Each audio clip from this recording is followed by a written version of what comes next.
इस कहानी की शुरुआत में हमें शिमोत्सुकी विलेज का सीन दिखाया जाता है, जहां मास्टर कोशिरो बच्चों को तलवारबाजी सिखाया करते थे और इन्हीं बच्चों में से आगे चलकर कोई दुनिया का सबसे महान तलवारबाज बनने वाला था। जोरो कुइना के साथ लकड़ी की कटाना से फाइट कर रहा था। कुइना काफी मंजी हुई खिलाड़ी थी। हारने से जोरो को काफी गुस्सा आता है। कुइना उसके पास आकर कहती है कि तुम हर बार अपनी कोहनी को मोड़ देते हो, दोस्त हो इसीलिए बता रही हूँ। जोरो कहता है कि हम कोई दोस्त नहीं है, मुझे तुम्हारी सलाह नहीं चाहिए। ऐसा है तो मुझसे जीत कर दिखाओ। मैं तुमसे बेहतर तलवारबाज हूँ और एक दिन तुमसे आगे निकल जाऊंगा। कुइना कहती है कि हो सकता है कि तुम महान तलवारबाज बनो, पर अभी तुम नहीं हो। जोरो रिप्लाई में कहता है, पता है मैं क्यों हार जा रहा हूँ? इस लकड़ी की तलवार की वजह से। असली तलवार से लड़ो और फिर जीत कर दिखाओ। कुइना उसका चैलेंज एक्सेप्ट कर लेती है। अगर मुझे हराना चाहते हो तो मुझे मारने की हिम्मत रखना। अब अर्जेंट का सीन दिखाया जाता है। मंकी डी लूफी को डेविल फ्रूट खाने से सुपर पावर मिली और उसने ग्रेड लाइन का नक्शा भी हासिल कर लिया था। लूफी ने अपनी टोली का जोली रोजर फ्लैग बनाया होता है, जो हर एक टोली की पहचान होती है, पर उन्हें वो पसंद नहीं आता और कहते हैं कि हम कोई टोली नहीं है। नामी जब बोट के अंदर जाती है तो उसे पता चलता है कि शिप में पानी घुस रहा था और उसका कम्युनिकेशन डिवाइस भी खराब हो गया था। वो परेशान होते हैं। लूफी कहता है कि अगर हमें ग्रैंड लाइन तक पहुंचना है तो एक बड़े जहाज की जरूरत होगी, जो हमारे स्ट्रो हेड पायरेट टोली की शान हो। पर जोरो कहता है कि अगर हमारी टोली का नाम रखना ही है तो कोई डरावना नाम होना चाहिए। तुम्हारी इस टोपी से कोई नहीं डरेगा। लूफी बोलता है कि तुम्हें किसने कहा कि लुटेरे सिर्फ डराव नहीं होते हैं, फिलहाल अभी हमें एक जहाज की जरूरत है। नामी कहती है कि यहाँ से सबसे करीब गेको आइलैंड है, जहाँ ही हमें नया जहाज मिल सकता है। वहीं नौसेना के वाइस एडमिरल गार्ब को दिखाया जाता है, जो मॉर्गन के बेस पर पहुंच गए थे। मॉर्गन उन्हें बताता है कि उस डेविल फ्रूट वाले लड़के ने अपनी टोली के साथ मिलकर कई नौसैनिकों की जान ली और वो झूठ कहता है कि जरूर वो महीनों से नक्शा चुराने के फिराक में थे। कोई भी नौसेना में शामिल हो गया था, पर गार्ब को उस पर शक होता है। वो उससे अकेले में पूछते हैं कि आखिर क्या वजह है जो तुम इतने घबरा रहे हो। मैं जानता हूँ कि जिन लुटेरों ने यहाँ हमला किया तुम भी उनके ही साथ है, क्योंकि तुम्हें बार में उनके साथ देखा गया था। यही वक्त है कि सब सच बता दो, वरना तुम्हें सजा के तौर पर जेल में सड़ना पड़ेगा। कोबी उन्हें अपनी कहानी बताता है कि मुझे अलविदा नाम की लुटेरी ने बंदी बनाकर रखा था, पर फिर स्ट्रो हेड पायरेट लूफी ने मुझे बचाया। गार्ब पूछते हैं कि अगर तुम उसकी साजिश में शामिल थे तो नौसैनिक बनने का नाटक क्यों कर रहे हो। कोबी बताता है कि यह नाटक नहीं, बल्कि यह हमेशा से मेरा सपना रहा है। नौसैनिक दुनिया में शांति कायम रखते हैं और उनकी वजह से लोग सुरक्षित रहते हैं। मैंने लूफी को भी यही बताया और उसने मुझे आजाद कर दिया। गार्ब को उसकी बातों में सच्चाई नजर आती है और वो जानते थे कि अगर वो लूफी को पकड़ना चाहते हैं तो उन्हें कोबी की भी मदद लेनी होगी। इसीलिए अब वो सभी नए नौसैनिक के साथ मिशन पर निकलने का फैसला लेते हैं और उन्होंने मॉर्गन को भी खंबे से बांध दिया था, क्योंकि उसने झूठ बोला और वो नक्शे को बचाने में कामयाब रहा। गार्ब कहते हैं कि हम अपने इस मिशन में सभी नए लुटेरों को भी ये सबक सिखाएंगे कि उनकी हरकतों की उन्हें सजा मिलेगी। वहीं लूफी भी अपने साथियों के साथ गेको आइलैंड पर पहुंच गया था। इस आइलैंड पर जहाज बनाने का एक काम किया जाता था, जिससे वो खुश होते हैं और जहाज ढूंढने लगते हैं। लूफी को एक शानदार जहाज चाहिए था, क्योंकि जहाज समुद्री लुटेरों के लिए उनके टोली का एक महत्वपूर्ण हिस्सा होता है। पर नामी कहती है कि हमें एक सीधा साधा जहाज लेना चाहिए, जिससे हमें यहाँ से निकलने में आसानी हो। लूफी कहता है कि क्या तुम जहाज चुराना चाहती हो। नामी कहती है कि हमारे पास पैसे नहीं है, और क्या तुम्हें लगता है कि कोई हमें दान में ही शिप दे देगा। लूफी कहता है कि मैं ये तो नहीं जानता, पर हम शिप को चुरा कर तो नहीं लेंगे। नामी हैरान थी, क्योंकि उसकी बातों से ऐसा नहीं लगता था कि वो कोई लुटेरा है। लूफी उसे समझाता है कि जहाज सिर्फ एक साधन नहीं होता, वो भी हमारा साथी होता है। इसीलिए सही जहाज मिलना जरूरी है और इसे सही तरीके से ही हासिल करेंगे।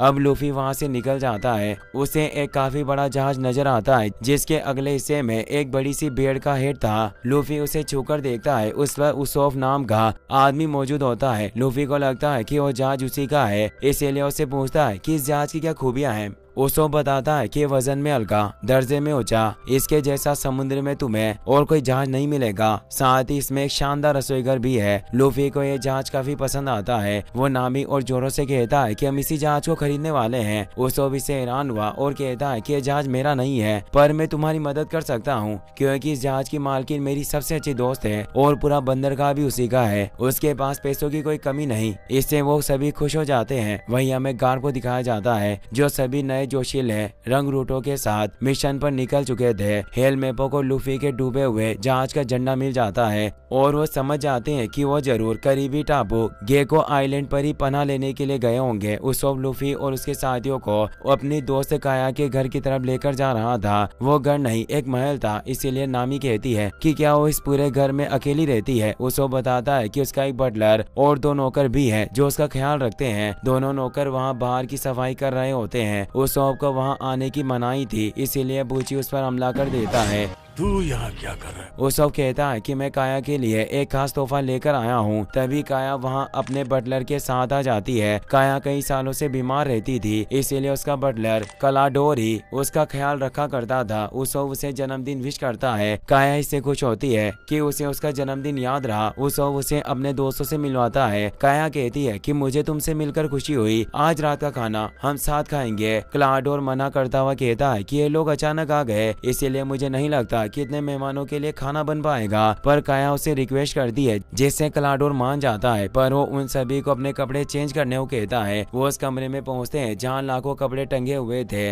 नामी अपनी पसंद के कपड़े ढूंढकर उन्हें पहनने लग जाती है। लूफी कहता है कि काया उसोफ को पसंद करती है, इसीलिए उसने हमें आज रात की पार्टी में आने दिया। मुझे लग रहा है कि अब वो हमें जहाज भी फ्री में दे देगी। पर नामी कहती है कि अमीर लोग दान करके अमीर नहीं बनते, यानी कोई अमीर अपने पैसे ऐसे ही नहीं लुटाता। पर लूफी उसकी बात नहीं मानता और शर्त लगाता है कि काया हमें जहाज फ्री में दे देगी। अगर उसने नहीं दिया तो हम तुम्हारी बात मानेंगे और कोई भी जहाज चुरा लेंगे। मंजूर है। उसोफ खुफिया दरवाजे से काया से मिलने उसके कमरे में पहुंच जाता है। उसे जन्मदिन का तोहफा देता है और उसे अपनी कहानी सुनाने लगता है। पर अचानक काया को खांसी चलने लगती है, जिससे वो उसे एक इलाज वाली खास चाय पिलाता है। उसे बेहतर फील होता है। वो कहती है कि जब से मेरे माँ बाप गुजरे हैं तब से सिर्फ तुम ही हो जिसकी कहानियां सुनकर मुझे अच्छा महसूस होता है। वही हमें क्लाडोर को दिखाया जाता है जो बूची से एक जहर का सूप बनवा रहा था, क्योंकि आज रात वो काया को मारना चाहता है ताकि उसकी ये जायदाद हड़प सके। रात को पार्टी स्टार्ट हो जाती है। लूफी बुक्कड़ की तरह खाने लग जाता है। नामी वहाँ मेरी नाम के बंदे से मिलती है जो ही काया के सभी कारोबार को संभाला करता है। वो बताता है कि मैं काया के परिवार में निजी और व्यापारी लेन देन की जिम्मेदारियां बरसों से मेरे पास ही रही है, क्योंकि मैं उनके पिता का काफी वफादार रहा हूँ।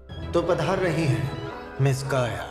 मेरी भी उन्हें देखकर खुश होता है। पर जोरो को क्लाडोर पर शक हो रहा था, इसीलिए वो उसे कहता है कि तुम मुझे जाने पहचाने लगते हो। पर क्लाडोर बातों को टालने के लिए सभी को दावत पर चलने की बोलता है। सभी खाना खाने लगते हैं और क्लाडोर काया को सूप खाने की बोलता है जिसे वो खाना नहीं चाहती थी। तभी लूफी उससे जहाज की बात करने लगता है और पूछता है कि क्या वाकई वो पूरा बंदरगाह तुम्हारा है? काया बताती है कि दरअसल वो मेरे माता पिता ने बनाया था, पर उनके गुजरने के बाद मेरी सारा कारोबार संभाल रहे हैं। लेकिन आज की रात के बाद सब कुछ बदलने वाला है। आज मैं 18 की हो जाऊंगी और इस बंदरगाह की मालकिन बन जाऊंगी। लूफी कहता है कि ये तो काफी अच्छा होगा क्योंकि हमें तुम्हारा एक जहाज पसंद आया है। और वो उसे बताता है कि हम समुद्री लुटेरे हैं। ये मेरा बचपन से ही ख्वाब रहा है जिसे हकीकत बनाने के लिए हम ग्रैंड लाइन पर जा रहे हैं, जहाँ मैं वन पीस ढूंढकर लुटेरों का बादशाह बनूंगा। बस मुझे एक मदद चाहिए। तुम्हारे शिपयार्ड पर एक बेहद खूबसूरत जहाज है जिस पर एक बेड बना हुआ है, वही मेरी इस मंजिल को पाने में मदद कर सकता है। मैं वादा करता हूँ कि उसका पूरा ख्याल रखेंगे क्योंकि जहाज ही हमारा घर है। क्लाडोर गुस्सा हो गया था क्योंकि वो टेबल पर खड़ा होता है और वो उन्हें यहाँ से निकल जाने को कहता है। पर काया कहती है इसमें इसकी कोई गलती नहीं है और रात काफी हो चुकी है, इसीलिए आज ये यहीं रुकेंगे। और उन्हें कमरे में ले जाता है। रात के समय क्लाडोर मेरी को बेसमेंट में मिलने बुलाता है। मेरी कहता है कि मुझे काया से बात करनी है। जहाज बनाने का सारा कारोबार अचानक तुम्हारे नाम करना बिल्कुल गलत है। क्लाडोर कहता है कितने सालों से मैं ही उनका कारोबार संभाल रहा हूँ और अब अगर वो ये मेरे नाम कर रही है तो इसमें गलत क्या है। मेरी कहते हैं कि ये मैं खुद उनके मुंह से सुनना चाहता हूँ क्योंकि मैं किसी को उनका फायदा उठाने नहीं दे सकता। ये कहकर वहाँ से जाने लगा। पर क्लाडोर के पास सुपर पावर थी जिससे वो अचानक उसके सामने आ गया। वो काफी तेजी से मूव कर रहा था।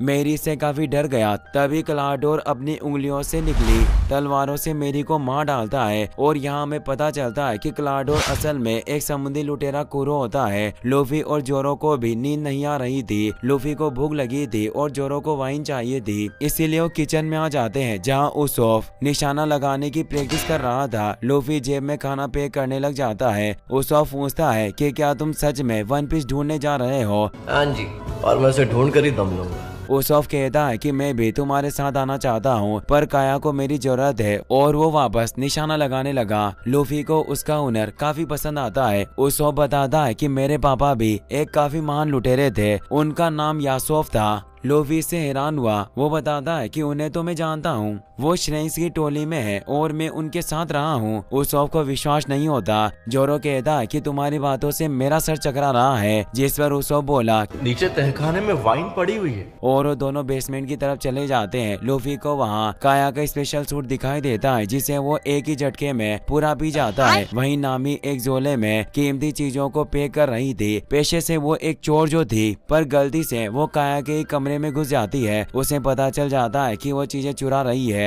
पर वो उसे कुछ नहीं कहती और साथ में बैठकर बातें करने लगती है। नामी पूछती है कि क्या तुम उसोफ को पसंद करती हो? काया कहती है कि ऐसा नहीं है। बचपन में जब उसकी माँ गुजर गई तब से वो अकेला है और मेरे पिता ने उसे बंदरगाह में नौकरी दी थी और वो मुझे जो कहानियाँ सुनाता है वो मुझे काफी अच्छी लगती है। नामी पूछती है वैसे क्या हुआ था तुम्हारे मम्मी पापा को? वो बताती है कि उनका जहाज डूब गया था। उसोफ और जोरो बेसमेंट में शराब ढूंढते हुए पहुंच गए। मेरी की लाश भी वहीं पड़ी हुई थी।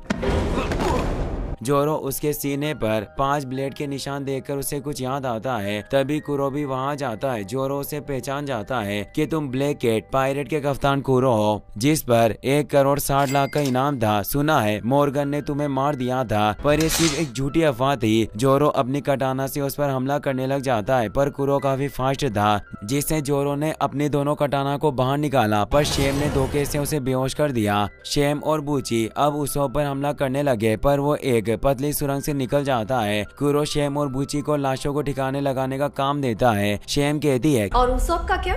वो तो भाग गया। कुरो कहता है कि उसकी बातों पर कोई विश्वास नहीं करेगा। अब हमें 5 का सीन दिखाया जाता है। उसोफ जब बच्चा था तभी से वो रोज सभी लोगों से यही कहता रहता था कि लुटेरे आ रहे हैं। तब से ही उसकी बातों पर कोई विश्वास नहीं करता। शेम और बूची मेरी और जोरो की बॉडी को महल से दूर कुएं में फेंक देते हैं। वहीं उसोफ सभी गाँव वालों को उठाने की कोशिश करता है कि लुटेरे आ गए हैं, पर सभी उसे पागल समझते थे और उसे धक्का मारकर यहाँ से चले जाने को बोलते हैं। उसोफ पूरी तरीके से टूट चुका था, पर कोबी हेलमेपो के साथ वहां गया और कहता है कि मुझे तुम पर विश्वास है। कुरो सभी को मारना चाहता है। हेलमेपो कहता है कि ऐसा नहीं हो सकता, क्योंकि मेरे पापा मॉर्गन ने उसे सालों पहले ही मार दिया था और हमें लूफी को ढूंढना चाहिए। उसोफ कहता है कि मैं लूफी को जानता हूँ, उसकी जान को भी खतरा है, और वो उसोफ के पीछे चले जाते हैं। वहीं लूफी उस सूप की वजह से बेहोश हो गया था। नामी उसे उठाने की कोशिश करती है, पर उसे होश नहीं आता। तभी वहाँ कोई आने लगता है, इसीलिए नामी एक कैबिनेट में छिप जाती है।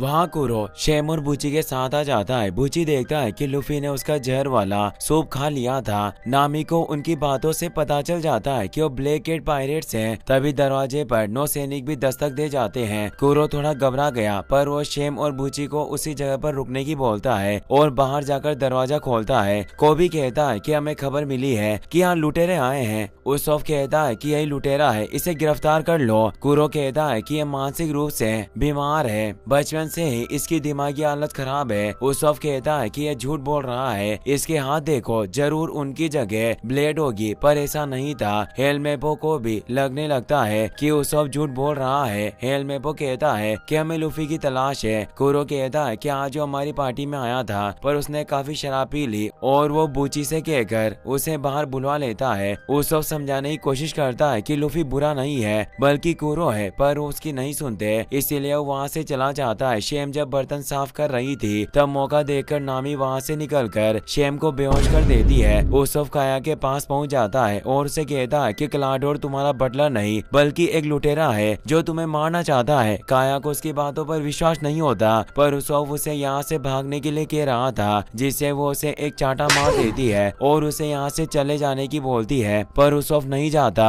और कहता है कि अब मैं नहीं भागूंगा जब तक खतरा टल नहीं जाता। मैं तुम्हारे साथ साथ रहूंगा। तभी 12 बज जाती है। कुरो अपने साथियों से कहता है कि अब हमें काया को जिंदा रखने की जरूरत नहीं, वो 18 की हो चुकी है, सारी जायदाद अब हमारी होगी। बूची पूरे महल में लगाए हुए सिक्योरिटी सिस्टम को ऑन कर देता है, जिससे सभी खिड़कियां लोहे के शटर से कवर हो जाती है। काया कहती है कि यह तो सिक्योरिटी सिस्टम है जो पापा ने लुटेरों से बचने के लिए बनवाया था। उसफ कहता है कि अभी सुरक्षा कवच की वजह से हम यहाँ अंदर फंस चुके हैं। तभी वहाँ नामी आ जाती है। वो काया को जिंदा देख खुश होती है और उसे क्लाडोर की सच्चाई बताने लगती है कि वो शुरुआत से ही तुम्हें चाय में जहर पिलाते आया है। वहीं जोरो को भी होश आ गया था और वो उस कुएं से बाहर निकलने की कोशिश करने लग जाता है। उसे अपना पास्ट भी याद आता है। 7 साल पहले 2 कटाना लेकर वो कुइना से लड़ने पहुंच गया था। कुइना अपनी एक कटाना से ही उसका सामना करती है। जोरो उसे तेजी से मारने की कोशिश कर रहा था, पर कुइना उसे आसानी से हरा देती है और कहती है 2 तलवारें कम पड़ी, 3 लेकर आनी चाहिए थी। इससे जोरो काफी गुस्सा आया और वो वापस से उसका सामना करने लगता है, पर कुइना इस बार भी उसे गिरा देती है मगर उसे नहीं मारती। जोरो कहता है मैं तुम्हें नहीं हरा सकता। कुइना उसे ऊपर उठाती है। जोरो कहता है कि मैं तलवारबाज बनने के लायक नहीं हूँ, जिस पर वो कहती है कि तुम बकवास मत करो, तुम बाकियों से कहीं ज्यादा काबिल हो, जल्दी बेहतर बन जाओगे, तुम एक मर्द हो, उम्र बढ़ने के साथ तुम्हारी ताकत और कद दोनों बढ़ेंगे। जोरो को ये सब बकवास लगता है। कुइना कहती है कि कुदरत की सच्चाई है, लड़कियां लड़कों को हरा सकती है पर एक औरत मर्द को नहीं हरा सकती। जोरो कहता है कि मैं इन बातों को नहीं मानता, हम रोज लड़ाई करेंगे, तब तक लड़ेंगे जब तक हम दोनों में से कोई एक महान योद्धा नहीं बन जाता। कुइना इससे खुश होती है और वो दोनों रोज लड़ने का वादा करते हैं, पर अगले दिन ही कुइना लड़ने नहीं आती। जोरो उसका इंतजार कर रहा था। तभी हम मास्टर कोशिरो आते हैं जो कुइना के पिता है। वो बताते हैं कि कुइना अब नहीं रही, उसके साथ एक हादसा हुआ था, सीढ़ियों से फिसलने की वजह से उसके सर पर चोट आई और वो जिंदा नहीं बच पाई। जोरो इससे काफी दुखी होता है। अगले दिन सभी कुइना को श्रद्धांजलि देने पहुंचते हैं। जोरो कोशिरो से कुइना की कटाना मांगता है। वो इसकी वजह पूछते हैं और कहते हैं कि वाडो इची मोंजी एक अनोखी कटाना है, इसे मैं तुम्हारे हवाले क्यों करूं। जोरो कहता है कि हम दोनों ने महान तलवारबाज बनने का वादा किया था और इस कटाना के मेरे पास होने से मुझे ऐसा लगेगा कि हम साथ लड़ रहे हैं और मैं एक महान तलवारबाज बनूंगा। और तब से ही जोरो के पास 3 तलवारें हैं और अब उस कुएं से भी बाहर निकल आता है। वहीं ब्लैक कैट पायरेट से काया का शिकार करने के लिए अपने रियल फॉर्म में आ जाते हैं, पर वो तीनों खुफिया सुरंगों से पूर्व की तरफ मौजूद कमरे की तरफ बढ़ने लगे, क्योंकि वहां से इस सुरक्षा कवच को खोला जा सकता था। पर अचानक काया को खांसी चलने लगी, जिससे कुरो को उनका पता चल जाता है और वो काया को अपनी ब्लेड से मारने की कोशिश करता है। काया को सिर्फ हल्की सी खरोंच आती है और वो बचकर भाग जाते हैं। वहीं लूफी को अचानक उल्टी हो जाती है और वो होश में आ जाता है। वो कोबी से कहता है कि मेरे दोस्तों की जान खतरे में है, इसीलिए मुझे जाना होगा, पर हेल में वो उसे गन से मारने लगता है। अचानक जोरो वहाँ आ गया जो अपने एक पंच से ही उसे बेहोश कर देता है। लूफी उसे देखकर खुश होता है और वो दोनों वापस महल की तरफ जाने लगे। कोबी उन्हें रोकने की कोशिश करता है, पर लूफी उसे समझाता है कि जानता हूँ तुम अपना फर्ज निभा रहे हो, लेकिन मुझे जाना ही होगा, दोस्तों की मदद करना है। वहीं कुरो काया को ढूंढते हुए पूर्वी कमरे की तरफ पहुंच गया था, जिससे वो तीनों छिप जाते हैं। जोरो पूरी ताकत लगाकर अंदर जाने का रास्ता बना लेते हैं, पर वहां शेम और बूची मौजूद थे। जोरो उनका सामना करने लगता है। वहीं कुरो ने अपनी शक्तियों का इस्तेमाल करके काया और नामी को पकड़ लिया था। उसफ काया को बचाने के लिए उस पर हमला करता है, पर कुरो उसे दूर फेंक देता है और काया को मारने लगता है, मगर लूफी वहाँ आकर उसे रोक लेता है और कहता है मेरे होते हुए मेरे दोस्तों को कुछ नहीं होगा। कुरो स्पीड से मुंह करके उसके सामने आ जाता है। लूफी उसे अपने रबड़ हैंड से मारने की कोशिश करता है, पर वो अपनी तेज स्पीड से बच रहा था और उसे अपनी बातों में बहकाते हुए छिप रहा था और हमला करके उसके सीने पर स्कार कर देता है। लूफी उसकी बातों को ध्यान से सुनता है, जिससे वो उसकी मौजूदगी का पता लगा लेता है और एक पंच मारकर उसे नीचे गिरा देता है। कुरो को काफी गुस्सा आता है और वो उस पर अपनी 10 ब्लेड से हमला करने लगा, पर लूफी उसके हमलों से बच रहा था। वो अपने लचीलेपन का इस्तेमाल कर रहा था। उसने कुरो के दोनों हाथों को पकड़ लिया और उसे मरोड़कर एक हेडशॉट मारता है, जिससे वो खिड़की से बाहर जा गिरता है। उसफ काया और नामी काफी खुश होते हैं। वहीं जोरो ने भी उन दोनों ब्लैक कैट पायरेट को हरा दिया था और उन्हें बंदी बना लिया होता है। नामी कहती है कि अब हमें यहाँ से जल्दी निकलना होगा, नौसेना की नजर हम पर है। लूफी कहता है कि हम कहाँ जाएंगे, हमारे पास तो जहाज भी नहीं है। तभी काया बोलती है जहाज है। लूफी काफी खुश होता है क्योंकि काया उन्हें अब फ्री में जहाज देने वाली थी। वो जहाज बिल्कुल मेरी के जैसा लग रहा था, इसीलिए लूफी उस जहाज का नाम द गोइंग मेरी रखता है। इससे काया को भी खुशी मिलती है। लूफी उसॉफ को भी अपने साथ चलने को कहता है। उसॉफ कहता है कि मैं गांव छोड़कर नहीं आ सकता और मुझे काया का भी तो ख्याल रखना है। काया उसे अकेले में लेकर जाती है और उसे बताती है कि तुम काफी अच्छी दोस्त हो, पर अब मुझे अपना ख्याल खुद रखना सीखना होगा। उसॉफ कहता है कि क्या हमारा साथ यहीं तक था, हम दोबारा जरूर मिलेंगे, और उसे किस कर लेती है। अब वो जहाज से ग्रैंड लाइन की तरफ निकल जाते हैं, पर कुरो भी जिंदा बच गया था जो साइलेंट से निकल चुका था। वहीं हम बगी को देखते हैं जो अपने हाथ पैरों को वापस जोड़ लेता है, पर तभी वहाँ और लोग का एक साथी कुर्बी आकर उसे बेहोश कर देता है और उसे बंदी बनाकर और लोगों के सामने पेश किया जाता है, जो एक फिशमैन पायरेट होता है और वो खुद को पूरे ईस्ट ब्लू का राजा मानता था और वो बगी को मारने लगता है, पर बगी उसे रोक लेता है और बताता है कि तुम्हारे वसूलों की धज्जियां एक स्ट्रॉ हेड वाला रबरी चूजा उड़ा रहा है जिसने शेल से टाउन में घुसकर ग्रैंड लाइन का नक्शा चुराया और सभी से कहता फिर रहा है कि वो वन पीस ढूंढेगा। अगर तुम मेरी जान बख्श दो तो मैं लूफी को ढूंढने में तुम्हारी मदद करूंगा। लेकिन तू कैसे ढूंढेगा उसे? बगी बोलता है कि मेरे आंख और कान हर जगह हैं और लोग खुश हुआ उसे बोरी में बंद कर लेता है। कोबी गार्व से माफी मांगता है कि मैं लूफी को पकड़ नहीं पाया, पर गार्व कहते हैं कि तुम खुद को इतना दोष मत दो, तुमने वही किया जो तुम्हें करना चाहिए था और हमेशा हमें एक दूसरी तरकीब रखनी चाहिए। और उसे लूफी की शिप दिखाते हुए बताते हैं कि तुम अब उसे दरिया में ले आए हो और वो उनकी शिप पर हमला करने लग जाते हैं। लूफी जब स्पाई ग्लास से देखता है तो हैरान होता है। दादाजी। इसी के साथ ये पार्ट यहीं पर खत्म हो जाता है। उम्मीद करते हैं आपको ये वीडियो पसंद आया होगा। नेक्स्ट पार्ट भी जल्दी देखना चाहते हो तो वीडियो का 10 के लाइक जल्दी पूरा कर देना और अपने दोस्तों के साथ शेयर करना ना भूलें। Thanks for watching.